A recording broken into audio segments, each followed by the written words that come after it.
भगवान श्री कृष्ण कहते हैं, यदि आपका मन अंदर से मजबूत हो तो ये तो तय है कि आप ना कभी झुकेंगे और ना ही कभी टूटेंगे। बस आगे ही बढ़ते जाओगे। जब आप किसी चीज के लिए दिल से दुआ करते हैं तो वो आपको तब मिलती है जब आप संभालने के काबिल हो जाते हो।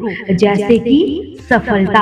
आप अंदर से जितना शांत होंगे, आपके विचारों में उतनी ही गहराई होगी और आपका जीवन उतना ही अधिक समृद्ध होगा। इसलिए शांत रहकर जीवन का आनंद लीजिए। सपनों को पूरा ना कर पाने पर किसी और को दोषी नहीं ठहराना चाहिए, क्योंकि सपने जब आपके हैं तो उसे हासिल करने के लिए प्रयास भी आपको ही करना होगा। जब आपका मन ये कहने लगे कि आप सब कुछ छोड़ दे, तो ये आपको सावधान हो जाना चाहिए, क्योंकि आपका मन कमजोर हो रहा है। इसलिए मजबूती बनाए रखिए और अपने काम को पूरा ध्यान केंद्रित करके ही कीजिए। श्री कृष्ण कहते हैं कि आदमी एक लक्ष्यों की मांग करने वाला प्राणी है। उसकी जिंदगी का तभी अर्थ है जब वो अपने लक्ष्यों के लिए प्रयास करता है, उन्हें प्राप्त करता रहता है।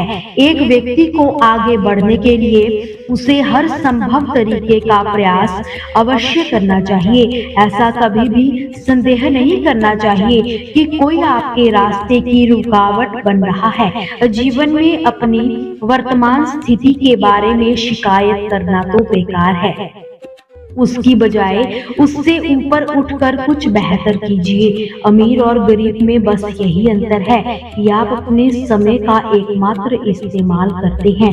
पैसों के लिए काम करके कोई भी कभी भी अमीर नहीं बन सकता। पैसा आपके लिए काम करे, ऐसा हुनर सीखना ही होगा। सबसे बड़ी गर्व की बात हर बार गिरने में नहीं है, बल्कि हर बार गिरकर उठने में है। मोह उसी का करो जिस पर आपका अधिकार है। जिस पर आपका अधिकार ही नहीं, उसका मोह भी नहीं करना चाहिए। विषय वस्तु के बारे में सोचते रहने से मनुष्य को उससे आसक्ति होने लगती है। इससे उसके अंदर इच्छा यानी कामना पैदा होती है और कामनाओं से विघ्न आने से क्रोध की उत्पत्ति होती है। जितना हो सके खामोश रहना ही अच्छा है, क्योंकि सबसे ज्यादा गुनाह इंसान से उसकी जुबान ही करवाती है। किसी काम की चिंता करना तो सही है, मगर चिंता इतनी भी मत कीजिए कि काम ही बिगड़ जाए। अच्छी नीयत से किया गया काम कभी भी व्यर्थ नहीं जाता और उसका फल आपको जरूर मिलता है। जब भविष्य धुंधला पड़ने लग जाए तो आपको अपने वर्तमान में ध्यान केंद्रित करने की आवश्यकता पड़ जाती है। कोशिश कर, हल निकलेगा। आज नहीं तो कल निकलेगा।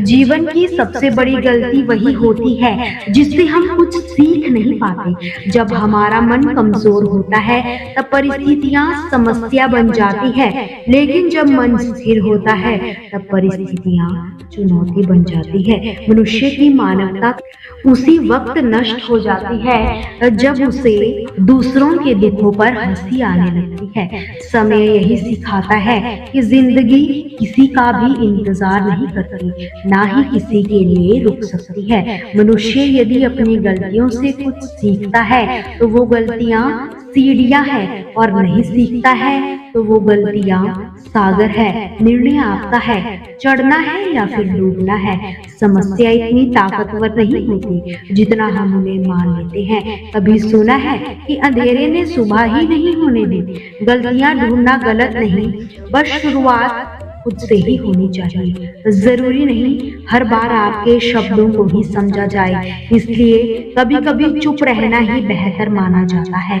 जो जितना अधिक शांत होता है वो उतना ही अधिक गहराई से अपनी बुद्धि का प्रयोग कर सकता है। सबसे समझदार व स्थिर बुद्धि वाला वही है जो सफलता मिलने पर अहंकार नहीं करता और विफलता में गम में नहीं डूबता। प्रशंसा हो रही हो तो ज्यादा सावधान रहने की जरूरत है। जिसने मन को जीत लिया है उसके लिए मन सर्वश्रेष्ठ मित्र है, किंतु जो ऐसा नहीं कर पाया उसके लिए उसका मन सबसे बड़ा शत्रु माना गया है। नकारात्मक विचारों का आना तो तय है, ये आप पर ही निर्भर करता है कि आप उन्हें कितना महत्व दे रहे हैं। सदा याद रखना, बेहतरीन दिनों के लिए बुरे दिनों से लड़ना ही पड़ता है और जीवन में कुछ भी स्थायी नहीं है। इसलिए स्वयं को अधिक तनावग्रस्त ना करें, क्योंकि परिस्थितियां चाहे कितनी भी खराब हो, ये बदलती जरूर है। दोस्तों, आपसे फिर मुलाकात होगी श्री कृष्ण के अनमोल विचारों के साथ। हमसे जुड़े रहने के लिए हमारे चैनल को सब्सक्राइब जरूर करें और वीडियो को लाइक करना बिल्कुल भी ना भूलें। जय श्री कृष्ण।